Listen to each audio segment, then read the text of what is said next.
Hello, Adamus here with a Highlander Lobby commentary. Gonna play the whole lobby. This is CP Pro Dustbowl, and this is my first time playing on the map. And basically, Pro Dustbowl it's just Dustbowl with a few changes. But the major change is that the last 2 points aren't there. And I got a heavy aerial there, which is kind of weird. Thanks to that pyro air blasting. But, yeah, this is Highlander. So you're going to see all the classes. It's one of each class, 9v9. And I just realized that I actually saw that spy on Cloak on my screen. So you know I'm fast forwarding through the like respawn times, and I'm just doing a straight cut between the matches. So we're red team, so we're defense first, and it's spy again. It's stopwatch mode because it's attack defense.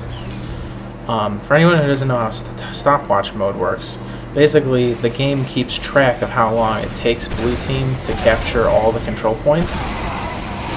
And when it's our turn on attack, it's actually going to compare the times. So we have to capture just as many control points as the blue team in the amount of time that they did it to win.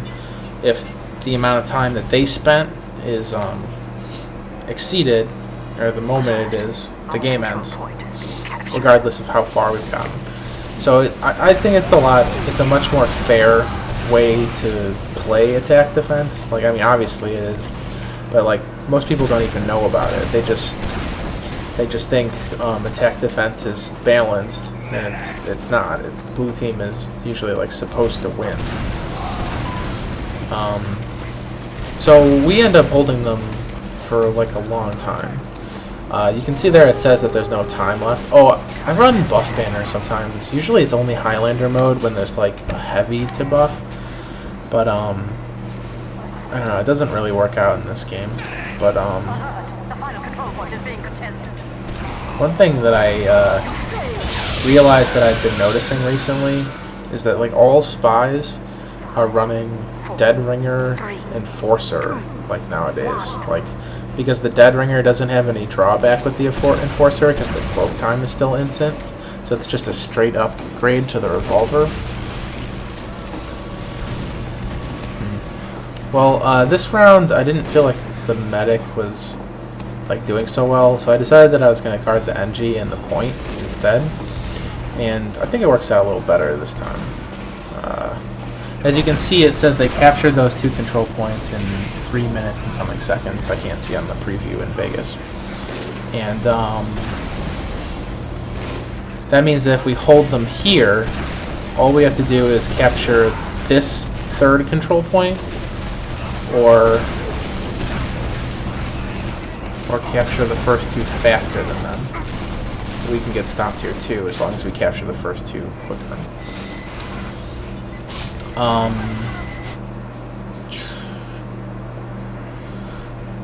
Yeah, I yell at this scout. If he takes his level 1 teleporter, I would rage so hard at him. Playing soldier in Highlander is a lot different than playing it in 6v6, because there's 2 soldiers in 6v6 and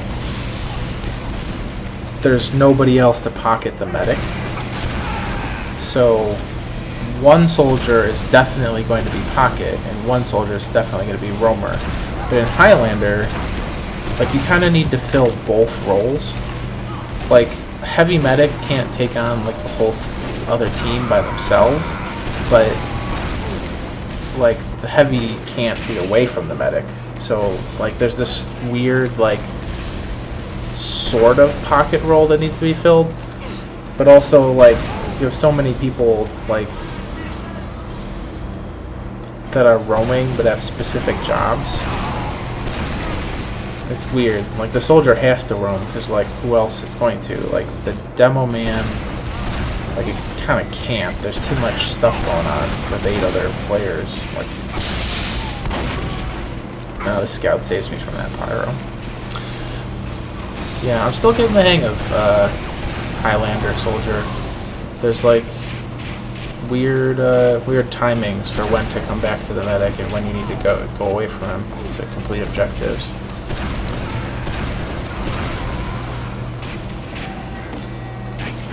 So we're hanging on to this point pretty good.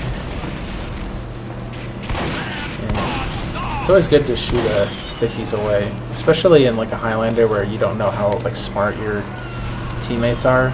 Because this is just a TF2 lobby, so it's just there's supposed to be people who are interested in competitive play, but with the free-to-play update, like somehow like everyone who's a noob has just somehow learned about lobby. Like it's so weird. Before free-to-play, I never saw such like such new people lobbying. This really upset me because I'd been alive so long, and the medic didn't.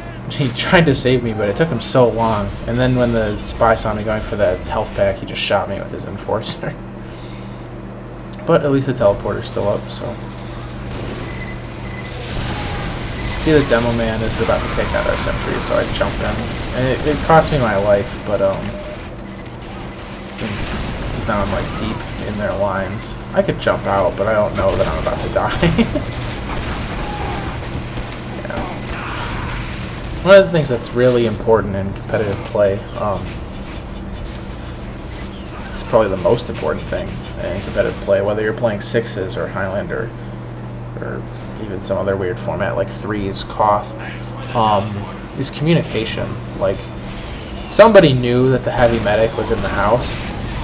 Probably a lot of people knew, but nobody said anything, so I just jumped right in front of it. Like, the best teams, like, are the ones that like communicate, where everyone is each other's eyes, and it has less to do with skill and ability to be air shots. Although I do get a pretty sweet juggle on that soldier, and I'm surprised I was able to kill this heavy before I died. So now we've got we captured 3 points in 8.5 minutes, which is a long time, as you'll see once we're on an attack. But yeah, like I've seen teams who like comprised of 6 players who are insane at deathmatch. They will like airshot you every time and they'll just own you. If like they go on a team and they don't have any communication and your team does, and you have teamwork and you know how to push together, you'll probably just roll that higher skilled team. So I'm sitting on this this sentry because one of the most important roles in Highlander is for the pyro is to babysit engineers. The homewrecker is an extremely potent tool, like for keeping engineers alive and set up, and the pyro just comes out of spawn just almost in time, but not quite. But I don't think he was running homewrecker. On defense, obviously, it's a little better, because on offense they're probably going to be running mini sentries. It's not as important to have a second, D-sapper. Kind of confused where our heavy is. One thing that's never good is when you have like a roaming heavy. Like that's not a role that the heavy is like designed to fill very well. So you want him to be like by the whatever objective you're defending, or holding a choke point if you're on offense. Here I get like an unlucky sticky right while I'm rocket jumping and I crater. So I think they finished this up with like 9 minutes? No, 10 minutes and 46 seconds. So we have almost 11 minutes to take those same 4 control points.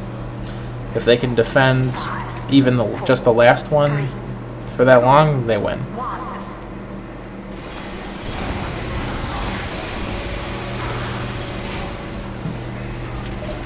Something that's always bothered me about Dustbowl is that it doesn't seem terribly well designed. And I think the problem is that it was one of the first maps that came out. It should probably just stop being played altogether. It's like so many areas in the map have a single spawn door that can just be, they, 2 demo men can hold an entire team of 12 people into their spawn because there's just one door. And you can see that this is a problem because it's been addressed in, here's a lag spike, it's been addressed in the newer maps. There's always like at least 3 spawns that are like on opposite sides of like the room. It's the, and there's full health kits everywhere. It's ridiculous. The third control point in the second stage of Dustbowl, it has 3 full health kits and 2 medium health kits, all at that control point, like just spaced out. It's ridiculous. This is one of the only maps where like defense like reasonably should ever like be able to hold for the entire time. It's preposterous. I think what happened here was that the engineer like forsake the first point and he set up on the last point exclusively.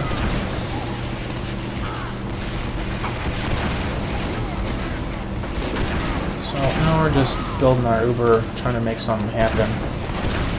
And save that guy from the pyro. I'm worried about the sniper.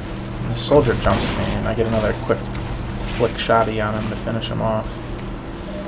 And we're actually communicating here. We're planning to rush out. The medic's at like 90% now. And lately I've been running into a bunch of medics that like to pop really late, and it's not helpful. Like, so I'm not apparently the priority target for this Uber, so I think I'd take out their medic there. Or somebody finishes them off, and we take the point. And now we have like a whole 8.5 minutes just to take the last 2 points, which is terrific. You can see it there counting down as soon as the gates open. That's how much time we have to take the points here. And another problem with this map is that like it wasn't designed with rocket jumping in mind. Oh, I was just trying to get the health and I just kept messing up. But like the ceilings are so low that like you can't like do what you can on a normal map with the soldier or demo man's mobility options. Here's a mistake you should never make as soldier. I shoot 1 rocket at each of these players and I don't kill. I killed 1 of them with the shotgun, but with soldier your ammo is so limited that you have to really concentrate on finishing off targets 1 at a time. Oh, that's something nice. Like there was just a sticky standing next to that sniper, who's a friend of mine, Miss K, and she didn't see it there, so I just shot it with my shotgun just to make sure she doesn't take any silly damage for no reason.